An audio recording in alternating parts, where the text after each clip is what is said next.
said to his disciples, "As you know, the Passover is 2 days away, and the Son of Man will be handed over to be crucified."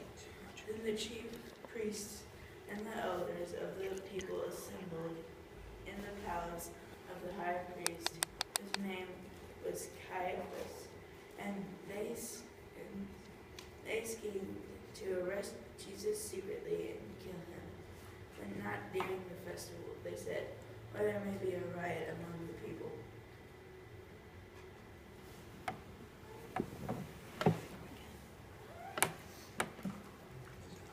Thanks, Lou.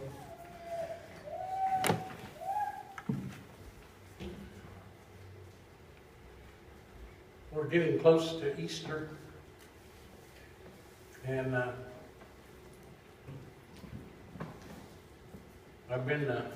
I started last week preaching a series called CSI Jerusalem, and today's sermon is entitled, "Who Killed Jesus?"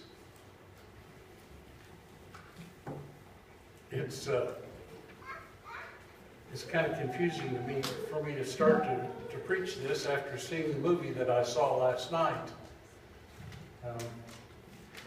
In the movie last night, one of the things that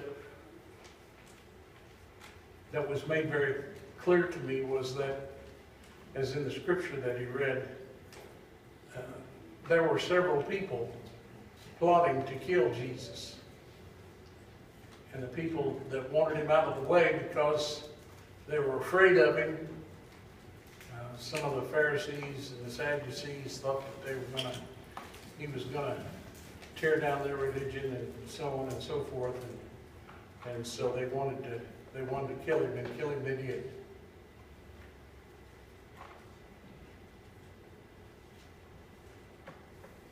The year was 1910. The place Chicago, Illinois. The time, the early morning hours.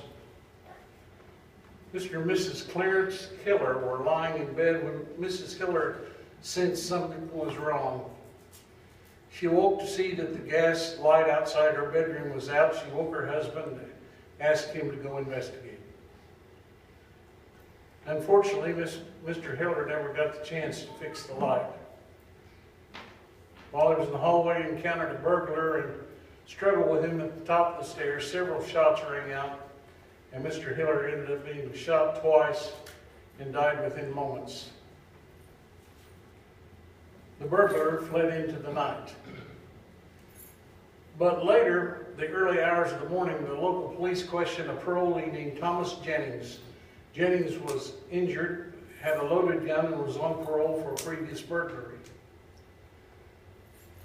That alone would have made him a suspect in 1910. But something else confirmed the fact that he had been in the Hiller home that night and was indeed the killer. In 1904, Scotland Yard brought an exhibit to the St. Louis World's Fair.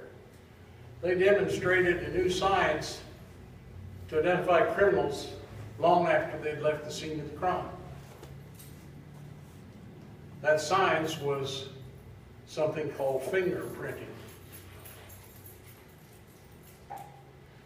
American police officers were so intrigued that Scotland Yard began training many in law enforcement field how to find and match fingerprints left at the scene of a crime with those of suspects.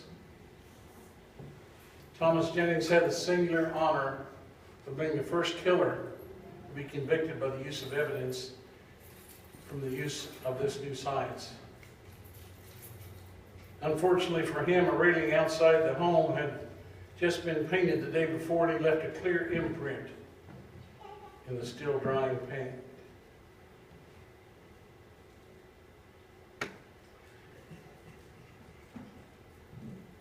Crime scene investigation has come so far. When I lived in Springfield, I had a young man break in my car, my squad car. He broke an opera window out, opened the door, pulled the back seat out so he could get my 12-gauge sawed-off Model 97 Winchester shotgun, which made me very unhappy because I love that old gun. And he went next door and pulled a nice stereo set out of my neighbor's car. And so I called a crime scene, and they sent somebody out to check it out. And they found, as the perpetrator went behind the car in the garage,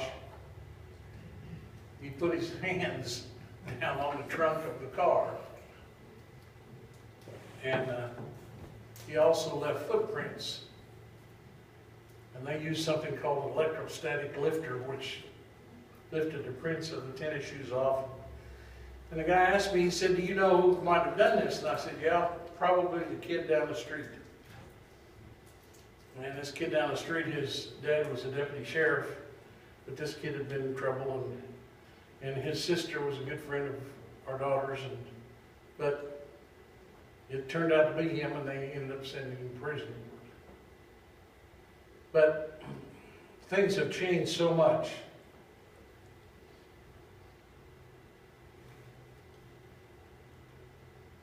CSI's theme music for its show, Who Are You?, which is appropriate since the job of crime scene investigation is to discover who are you, who committed the crime they're investigating. They came along, and one of the things that I helped roll along was something called APHIS, which we now have, which is Automated Fingerprint Identification System, which they can take fingerprints, and if there's your fingerprints are on file any place, they can enter it into this national data bank and come up with that's whose fingerprints those are. It's amazing, amazing technology. So fingerprints are very important.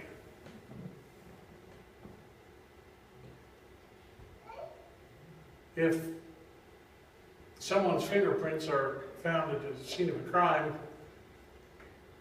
they detain that person and they call him a person of interest.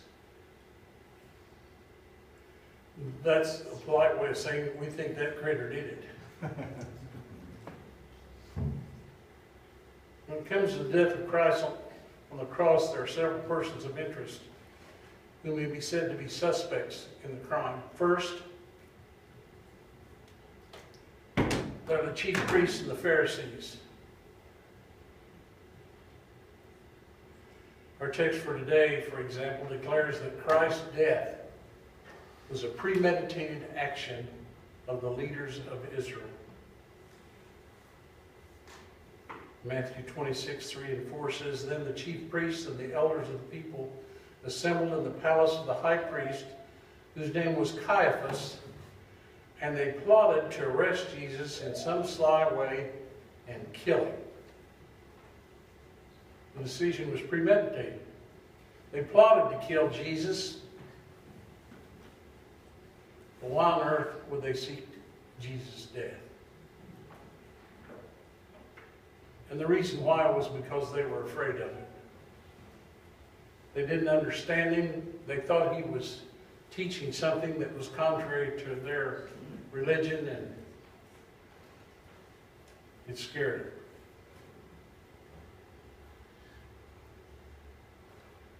In John 11:45-53, Jesus had just raised Lazarus from the dead, and then we're told, "Therefore many of the Jews who had come to visit Mary, Lazarus' sister, had seen what Jesus did, put their faith in him. But some of them went to the Pharisees and told them what Jesus had done. Then the chief priests and the Pharisees called a meeting of the Sanhedrin. 'What are we accomplishing?' they asked. 'Here is this man performing many miraculous signs. If we go on like this, everyone will believe in him, and then the Romans will come and take away both our place and our nation.' Then one of them named Caiaphas, who was the high priest that year, spoke up, "You know nothing at all. You do not realize that it is better for you that one man die for the people than the whole nation perish." He did not say this on his own, but as a high priest that year, he prophesied that Jesus would die for the Jewish nation, and not only for that nation, but also for the scattered children of God, to bring them together and make them one. So from that day on, they plotted to save his life. One of the lines in that movie last night,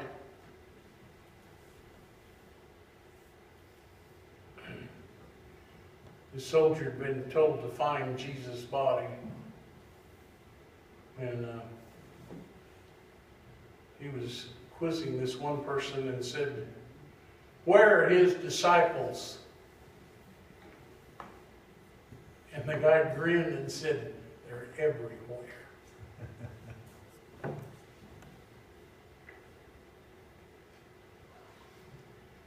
So they had reason to fear it. They feared him because they felt that Rome would see Jesus as a threat to Caesar, and then the legions would destroy all of Israel. That's what they were worried about last night in that film. So it was the Jewish leaders that killed Jesus, right? Well, they were part of it. But they weren't the only ones. Others had left their fingerprints at the scene of the crime as well. Acts chapter 3 tells us the crowd of Jewish people had gathered at the temple.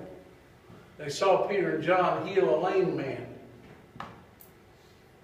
And Peter addressed those Jews and said, "The God of Abraham, Isaac, and Jacob, the God of our fathers, has glorified his servant Jesus.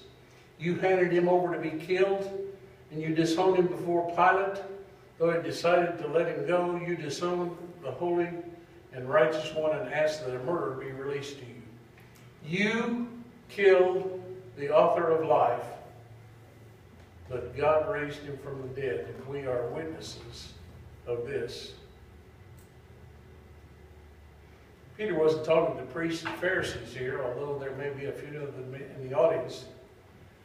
He was talking to ordinary Jewish worshipers that had been a part of the crowd when Pilate had asked,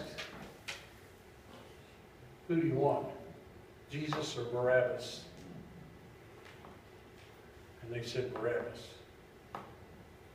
They were guilty as their leaders before God. For some, there were only fingerprints they could see on the cross. One of the problems in crime scene investigation can be that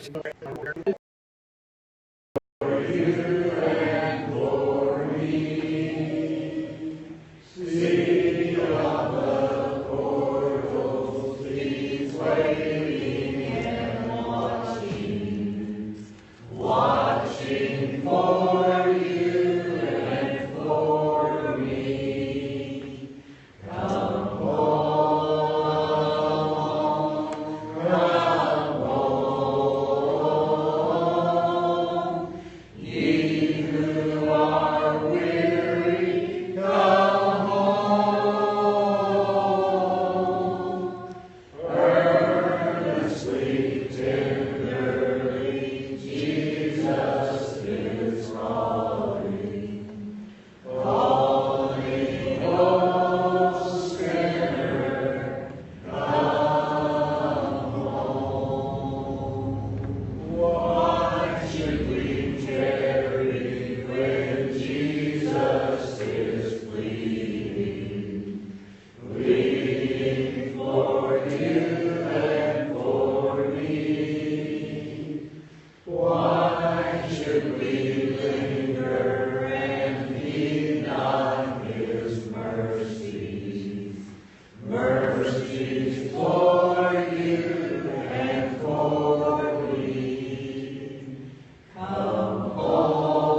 say that Andy goes back to court in the morning, and from what we understand, he will be put on probation, allowed to get a job, live on his own, and we seek your prayers that he will be able to stay straight. He has lots of friends up there that are going through the same thing, and that he will be able to get a job. I just want somebody to open their heart and give him a job and, you know, help him learn how to function as a man in society. I appreciate that.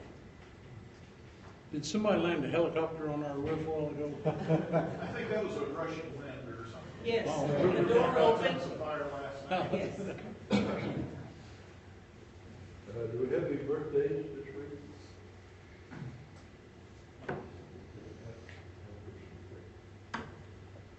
If there's no other, then Glenn, would you just make a speech? Father, we're thankful for this beautiful day. Thankful for this number together here this morning and sing this song and to think about these scriptures which Brother Fred has laid before us. May that each one of us might let our light shine and be the salt in this community you have us to be. Bless and encourage us to do good. For we ask God in Christ's name. Amen. Amen. Appreciate the prayer. Sure. Tell your buddy I said hello.